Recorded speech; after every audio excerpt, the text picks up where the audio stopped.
Hello అండి అందరికీ. ఇక్కడ కనిపిస్తున్నాయి కదా! అవొచ్చేసి నాటుకోళ్ళనమాట. మాకిక్కడ కువైట్‌లో గూడా దొరుకుతాయండి. కాకపోతే అవి ఇక్కడ పెంచినవే అనమాట. వఫ్రాలో అయితే పెంచుతారు. మన ఇంటి దగ్గరున్నంత టేస్ట్ అయితే ఉండవండి. మా హస్బెండ్ వచ్చేసి ఆ నాటుకోళ్ళు ఈకలు మాత్రమే తీపిచ్చుకొస్తారనమాట.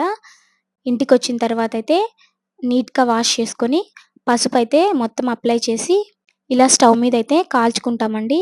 ఎందుకంటే ఇక్కడ కట్టెల పొయ్యి ఉండదు కదా! ఎక్కువగా అయితే కాల్చము. ఇట్లా లైట్‌గా కాలుస్తామనమాట. తర్వాతొచ్చేసి వాటిని చిన్న చిన్న పీసెస్ లాగా కట్ చేస్తారు మా హస్బెండే. అయితే ఈ ఒక్క కోడి కాస్ట్ వచ్చేసి 1 ½ కేడీ, 2 కేడీ అలా ఉంటుందండి.